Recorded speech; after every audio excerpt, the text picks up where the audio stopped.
Hi, what's going on, everybody? LK here. So today, I wanted to quickly look at Elphelt and drop a basic guide for the character for y'all. I've been playing her since she came out. She came out pretty short notice. So normally I would drop this on day one, but this means I have more stuff because I've been playing her for the past couple days.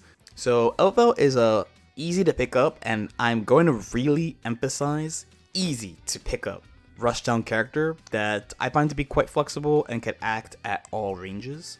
She is the first Rushdown DLC character. Surprising, I know, considering that this game is Guilty Gear. I know some people say Sin because, he was changed to balance. In Season 3, they updated everyone's classifications to be more accurate. At one point, they said Ram was a shooting character, so they updated everybody from that regard. So, Elphelt, first Rushdown DLC.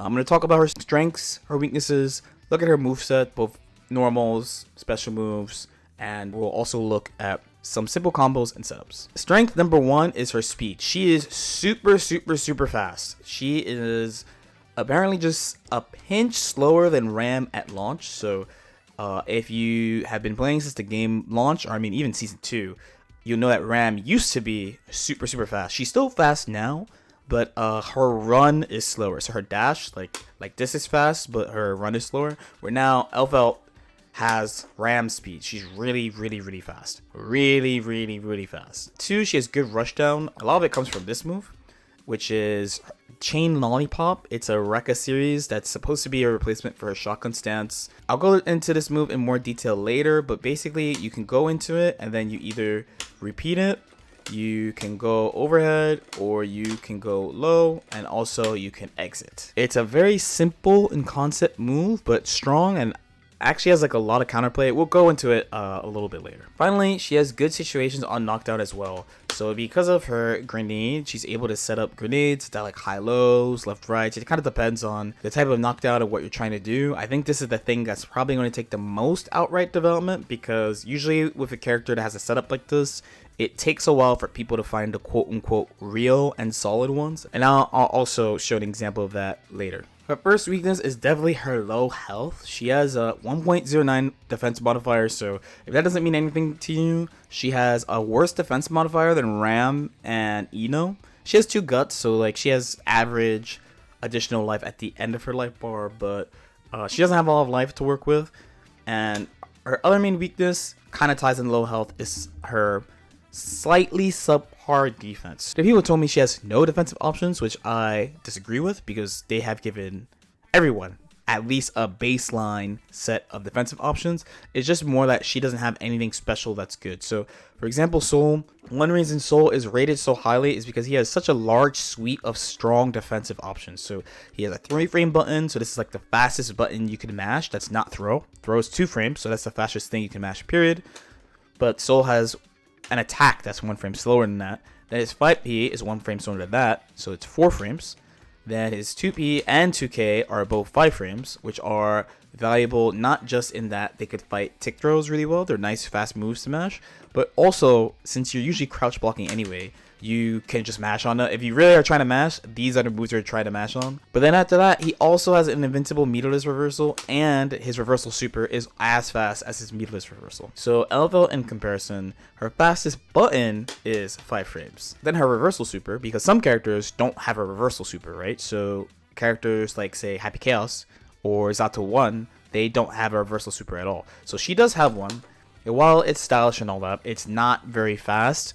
It's 9 plus 4 frames, so 9 frames startup and an additional 4 frames after the super flash, making it definitely one of the slower, easier to deal with reversals. She's the first DLC character with a normal backdash, with not some special exception to their backdash. There's a ton of examples of this, of Gold Lewis having a heavy backdash, but it has a little less recovery, or Sin not being a big body but having a heavy character's invul, or Testament having a 5-frame backdash with 18-frame total duration. Happy Chaos has this too. So she's the first character that's DLC that just has a normal backdash, just a standard, no special rules, just 5-frame invincible, 20-frame total backdash.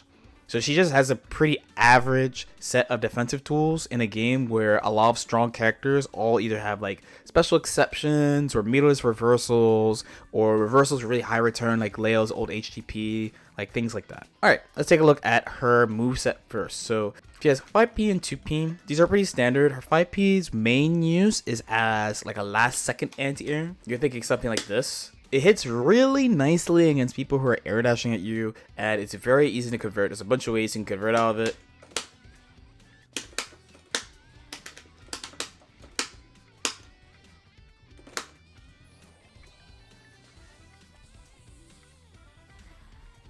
So the main thing to keep in mind with 5P though is that it does whiff crouchers. You can very clearly see her like poking through Gold Lewis's head here. 2P doesn't have much specific use. It is important to note that it's a high hitting 2P, so you can like 6P through this. Its main use is that it is safe to YRC. So surprisingly, she doesn't have a lot of YRC safe normals. So there are characters like off the top of my head like Johnny and Ram. They have like YRC safe kicks.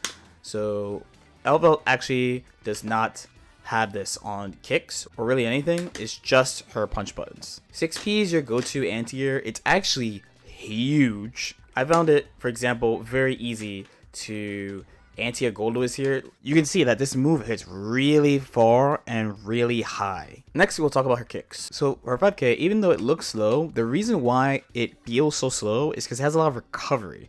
It actually is pretty standard as far as startup. A lot of 5Ks in this game, solo side, are 7 frames. You know, like Milia, Ram, Bike, and many characters have 7 frame 5Ks. Hers is the same. It has a similar property to a lot of kicks where it just beats moves that don't reach her back leg. For 2K is her main go-to low. You'll be using this as an approach. For a mix-up, it's pretty standard in this regard. Main thing being that it is not low profile in any way, but it is quite large and you could use it to hit big moves, so it's a pretty useful move. First, we'll talk about close slash. So it has a couple things going for it. So it is +1, so the frame data is kind of normal, but I do have the feeling that it hits really high compared to some other characters' close slashes. Her dash cancel, so she does have dash cancel off 5K and close slash. She has like the top tier dash cancel at 22 frames, making it a decent pressure reset option every now and then. It has a good amount of block stun for going into this, which again, we'll touch on chain Lollipop strategies later. And even with a little dash momentum, you're not in throw range. It has a good amount of pushback, making it good for frame trapping. Her 2S is reminiscent of her old 2S, which means most importantly for the world, this is a mid and not a low. This move is actually disjointed, but it has a lot of recovery. So one of its main uses is actually for chasing backdash because of how active it is. It's active for 6 frames, so it's active for a long time and it will hit the majority of characters' backdashes. It's also great as a pressure tool for this reason. Then her far slash. So her far slash is quite big, reaches pretty far. It's like 11 frames, it's pretty fast, decent recovery. This is one of your main pokes. Probably its main weakness is that you can low profile it, and this applies actually to all her standing buttons. So 5K, far slash, and 5H are all vulnerable to low profile moves. So just like that. For heavy buttons, so we have to talk about 5H first. Like I mentioned, 5H is vulnerable to low profile, but it is actually a huge move. So here I am, not in far slash range, like I'm just whipping far slash, but 5H will reach. It's an amazing tool for corner control because it hits so far. And it actually has a follow-up on it, 5HH. Not something you can really use in neutral because you can't do it on whiff, but you can follow up and maintain a great space. And if you play like other rushdown characters, one really strong strategy in the corner is maintaining some type of spacing that lets you see what the opponent's doing. Elphelt is really good at putting herself in that spot with 5H and 5HH. Outside of losing the low profiles, 5H's biggest problem is that it doesn't have good frame data. So in comparison, I know Soul's esports, but his 5H, heavy slash, it gives you that impression of like a big powerful strike, but if you miss or if it gets blocked, the opponent's vulnerable, right? Not the case for a lot of the strongest characters in the game. So Souls is -5, so this is actually incredibly difficult to punish. Basically, you're not punishing this unless you like instant block it, or you have like a meterless reversal, so if they delay into it, you hit it, or you actually hit the 5H, you are not punishing this you're not punishing this on block, basically. Where Elphelt, This is minus 11. So while she has distance on her side, she's not in a good situation. So keep this in mind if you're thinking about strategies to counter Elphelt, the disadvantage on this move. So then we have 2H. So 2H is a bunch of interesting things. So it's not a fast move. It's not really a poke. This is mostly a pressure tool if anything else. So just like her 2S for catching backdashes, you can also use 2H. Absol set to guard first only. So if there's any gap, he'll just get hit. And it's actually 18 frames. So there's a 2-frame gap in between close slash and 2H. What this means is like a pretty easy to use frame trap button, but also unlike her 5H, it's an advancing move that while it's a mid, it's not low, it's quite safe on block. It's minus 4 on block, and it has less block stun, which will be important for fighting against her. From her perspective though, it means you can do your chain Lollipop guessing games off both close slash and 2H. And 2H is nice because the big thing is close slash, you have to be close. So that means you could do the chain Lollipop guessing games from a move that's far that advances. And this move advances from quite far. This is about max range. Outside of this, it'll maybe whiff here. There you go. Then 6H. So 6H is pretty slow. Despite the animation, it's not an overhead. It's a reference to her old 6H from Exert. She kind of does the same thing where she falls over, goes kawaii ugu, uwu, right? So this move is pretty useful. It reaches really far. If you miss, you die, but it's really, really huge, like 2H. 2H, I think it's a little bit safer to pull up with because she advances quickly, it has faster startup, chases backdash. Not to say that 6H is not very active.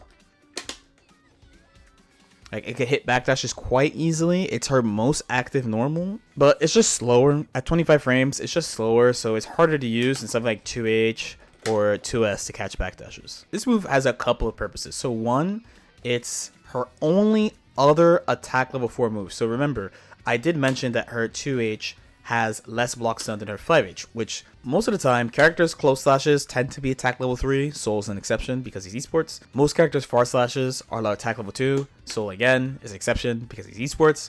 Most characters 2S are attack level 2, but then their heavy buttons will almost always be attack level 4, which this just means how much block stun and hit stun you have to play around with when you actually connect with people. So when they give a character less, it's usually for a reason. So I mentioned that with 2H, it has less block stun. So you can use it for guessing games, but it won't be as guaranteed or simple to set up your record pressure off it. So 6H does have the highest amount of block stun along with 5H. So you have that. It's very active, so it'll chase backdashes naturally, even though it's slow. When they're in the corner, I think it's a really good option. It's really good at catching jumps. I let the 5k recover just so you can see how high this move hits from, and it's disjointed as well.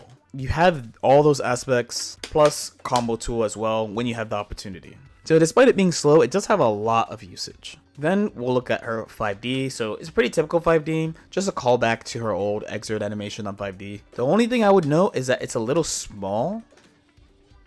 Then 2D, this is another low option, her other low option. It's actually quite fast. But the big thing to note is that, you know, again, I have the opponent set to guard first only. So if there's a gap, they will get hit.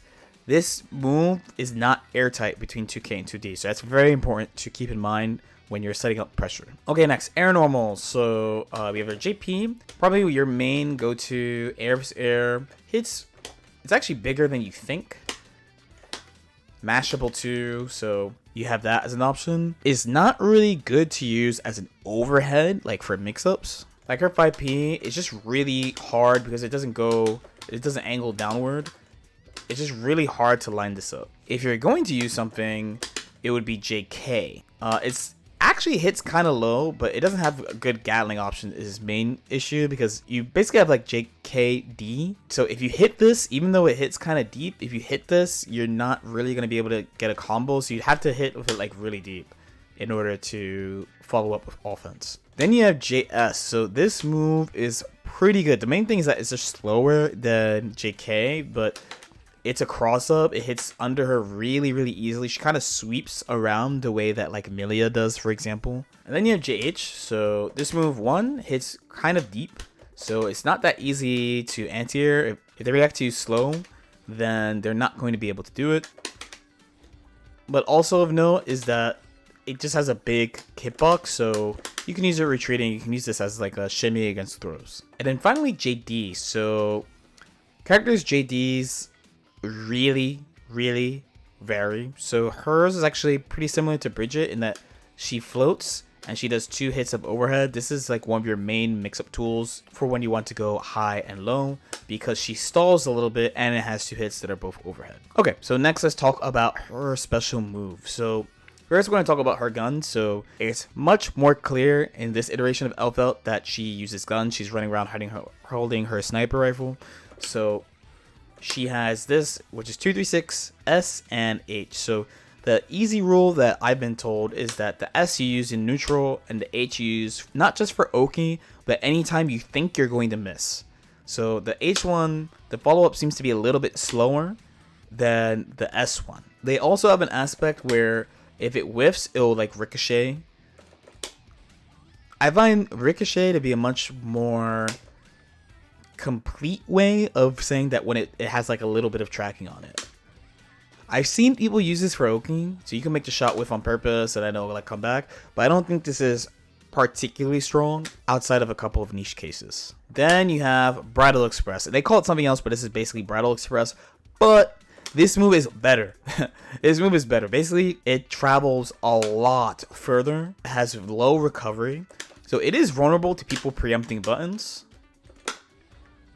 However, if people are preempting buttons, she's fast enough that she could just run up. The frame advantage varies greatly by how close you are when you do it, but a nice simple rule is that there's like an early hit and there's a late hit. So if you hit towards the tail end, expect to be bare minimum like maybe -1 or even. Maximum is +3, but you probably aren't randomly getting that in neutral. That one you usually see people set it up on knockdowns. An example one would be something like this. I was able to easily beat Soul's reversal mash with my 2K because of the frame advantage I had from doing the Bridal Express meaty. So then we have Chain Lollipop. So this is the one that everyone's really been talking about. It's her Rekka move. Again, it's basically a replacement for Shotgun Stance. Before I talk about it, a really important thing, and this is why I think this move acts in a similar fashion. A really important thing about the Shotgun Stance is that it's not just a pressure tool. It's a pressure tool where you do unreactable stuff to mess with your opponent's defensive timing in order to open them up, which is extremely hard to deal with. I mentioned it in a video I made about Exert Elphelt a couple days ago when they announced Elphelt. So this move works in a similar fashion. So the entry is with 214S, and then you have a follow-up that's an overhead on punch, a follow-up that's low on kick, an exit with H, and you can re-up with the S button. The S button will basically just keep on doing the same starter, and you can do this forever, but if you go into the high and low options, then there's a limit on what you can do, and if you use the heavy option, then you exit the Rekka. So first you can go high to high, you can go low into low, you can go high into low, and low into high. So for these, the high into high, high into low into low, that stuff, that's also an exit that has different frame data. So one thing is those additional highs and lows, they're pretty unsafe on block. Alright. This move from Soul is 9 frames, it's still punished. There's also gaps depending on what you do. The low does not have a gap unless you delay it, but the overhead always has one. If they block the first overhead, overhead into overhead and overhead into low are gapless. On top of that, the overhead options all have multiple hits, which makes it very hard to use defense. Basically, I think it's impossible, but to use any type of defensive block high, switch low type of fuzzy blocking against these moves.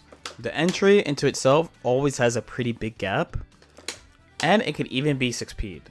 The exit, honestly, is a pretty safe exit. It's -5, you get pushed out really far. And then finally, the entrance itself is really safe. It's -2, so you can simply restart pressure off it or set up a strike throw. So how do you end up using this move then? So at a basic glance, you can enter it and then do high or low. If you do this high, it's a 14 frame overhead, so it's a very easy way to just hit somebody. For reference, Baiken's Yozan-sen, which is a pretty well-known, pretty much impossible to block instant overhead, it's only 1 frame faster than this, so it's a really nice go-to, and you could exit with a knockdown by using the shotgun. If you think they're doing any sort of shenanigans, you can do the airtight low to hit them. So this includes mashing backdashes and mashing reversals. Your opponent is not able to 6p this. When you do this, pay attention to whether or not you see any like counter messages or something so that you know why they're getting hit.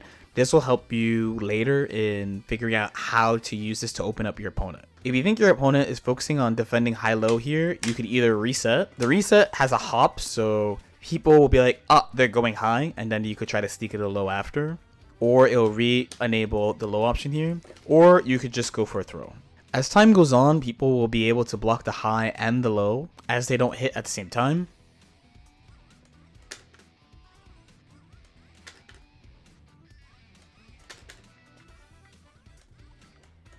And the reason we know this is because the low is airtight, but the overhead is not, so a more knowledgeable opponent will know to block low and then switch high. In this case, a delay low should be able to hit people doing this.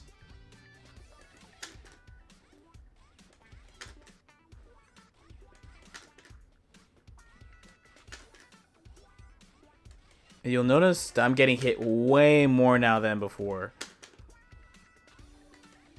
The follow-up overhead and low options are nice to have, and also as an easier way of opening people up who feel like you're good at blocking the initial high and low. The only thing is that if you hit them, the frame advantage is not that great.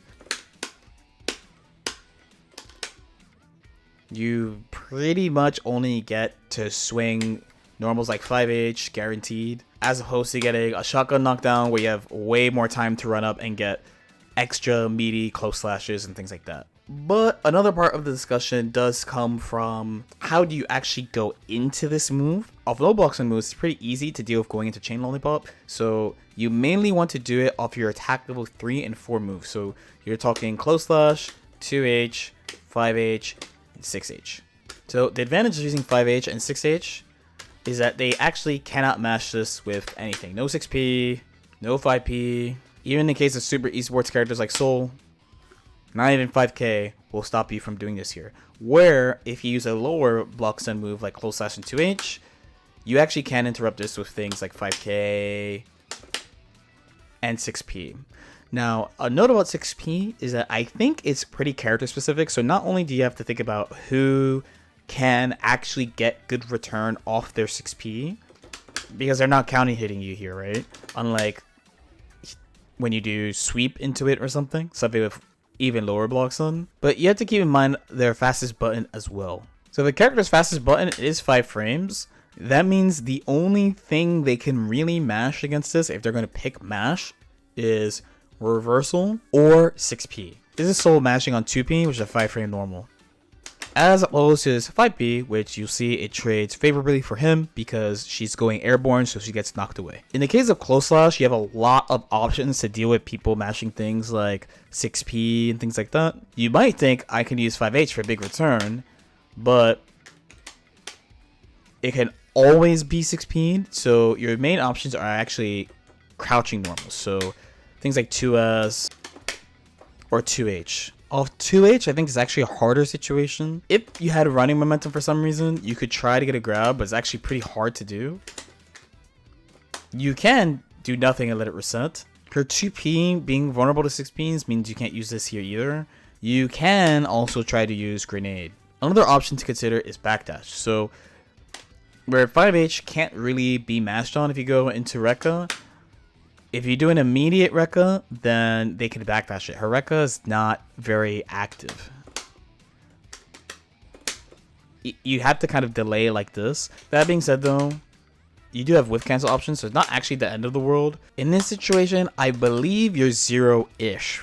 For close slash, you'll automatically hit backdash. So despite this move kind of being touted as like this gorilla kind of tool, there's a lot of things you can think about in order to attack your opponent, or if you're defending against her, to use against her going into it. Once she goes into it, you're kind of screwed. So what you're really trying to do is fight her entry into it. Then we have grenade. So I'm going to use grenade to actually transition us into talk about simple combos and setups, starting with setups. So this move puts her airborne and drops a grenade, and she's actionable after it. It's a little bit reminiscent of Milia Disc, unfortunately. Okay, I promised myself I would keep Elphelt hate out of this video, but she's actionable in the air. She could use this for mix-ups, both high-lows and left-rights, depending on how you set it up. So a simple example is that you would throw in the corner, and then do an OTG, and then you either do 2K for a low, or air dash back overhead,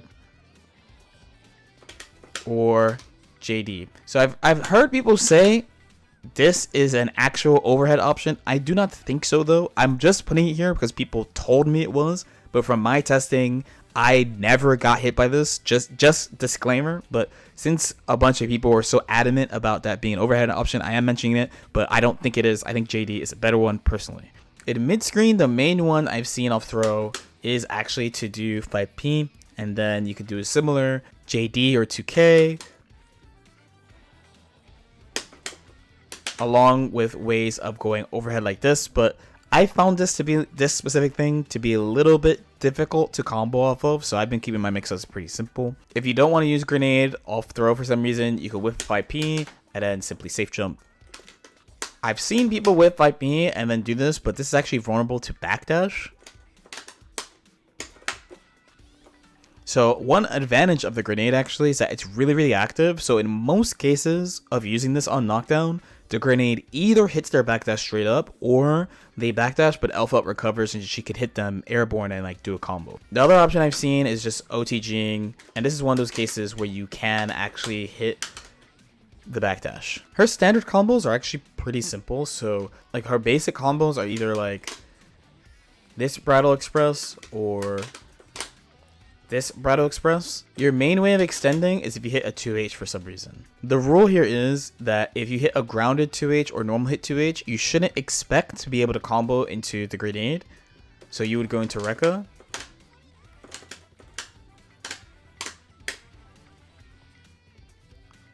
And as far as using the Rekka for combos, you notice I did 4, but the general one you want to do is entry, kick into heavy slash. Works at many scalings, where entry, kick into heavy slash only works when they're like really high or you don't have a lot of combo scaling or something like that. Alternatively, you could do something like this. Here, I tried to do the same ender I did before. Notice the rule. You can't really do 2 of the entry unless you have like a lot of combo scaling left.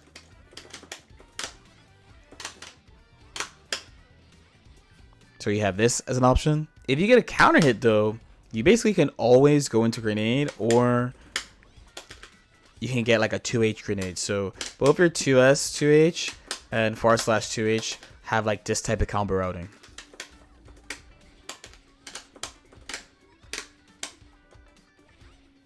You will be using these routes for mostly everything, honestly. Corner combo routing is mostly similar. I saw something like this going around,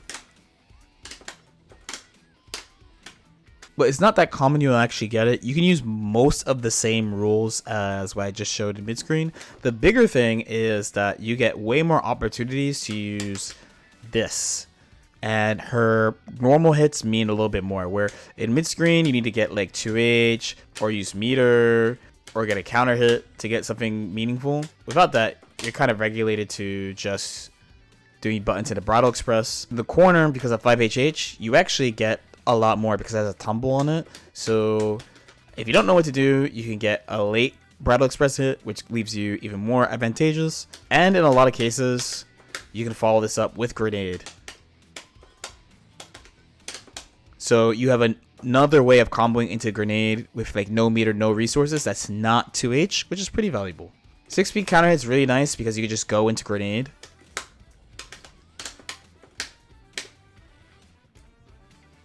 As are air versus air counter hits. So in the case you either get like something like an anti or close slash, or a counter hit jump in, but they're air versus air, you get something like this.